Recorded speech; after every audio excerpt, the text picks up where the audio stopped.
So we're going to do our catch-up notes a little bit differently than we may have done in the past, because we're going to do them by video, which just means that instead of me teaching you guys in front of the class or trying to get you caught up while I'm trying to help the rest of the class, you guys are going to learn from this video. So we're talking about mean absolute deviation. And mathematicians are lazy, so they like to call it MAD. We're going to ignore this top half, this definition, because I truly think that this definition is more confusing than it is helpful. So MAD is just a measure of variability. We're saying how consistent numbers are. And we started out last week on Thursday and Friday pre-teaching that first concept of MAD, which is to find the mean. So remember that mean is another word for average.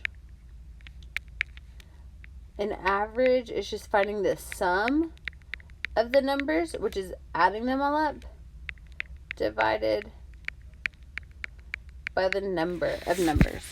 So go ahead and pause this video, and I want you to find the average. Add all of these numbers up, and then divide by how many numbers there are. Go ahead and pause the video now.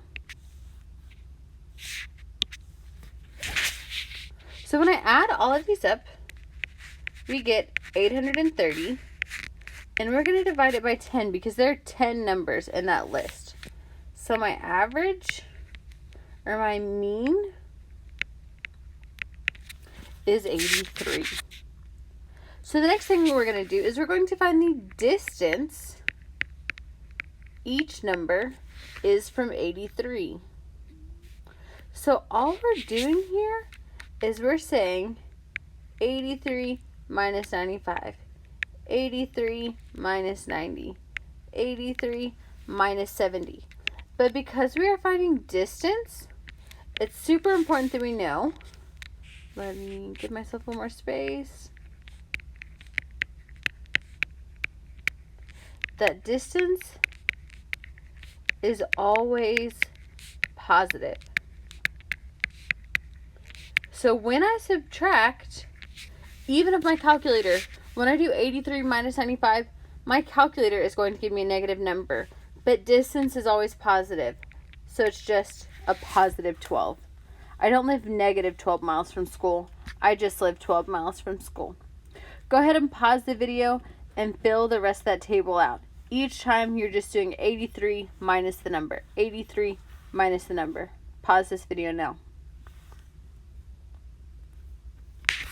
Let's check your numbers. We have 7, 13, 17. Let's see how good my math is in my head. 18, 2, 3, 12, 17, and 33.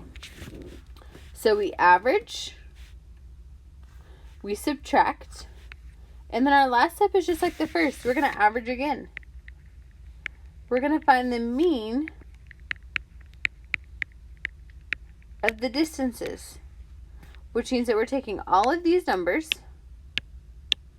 all of my distance numbers, and we're going to add them all up.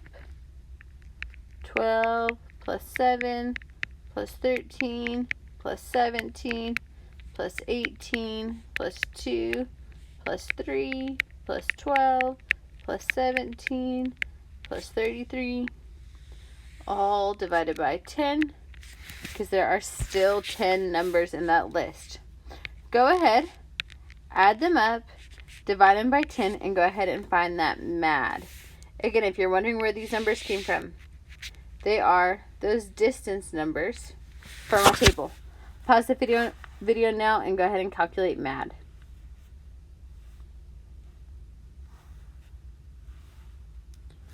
So if my math is correct, and if I really can just remember from our beginning, it was they added up to 143 divided by 10. So that MAD is 14.3. This right here is my ultimate answer when we're solving for math. We're averaging, we're subtracting to find distance, and then we're finding the average of those distance. I'm going to go ahead and zoom out so in case you missed anything, you have a chance to complete those notes. And then you guys are going to continue on the practice problem, the riddle page that the rest of the class has already finished. Let's get busy.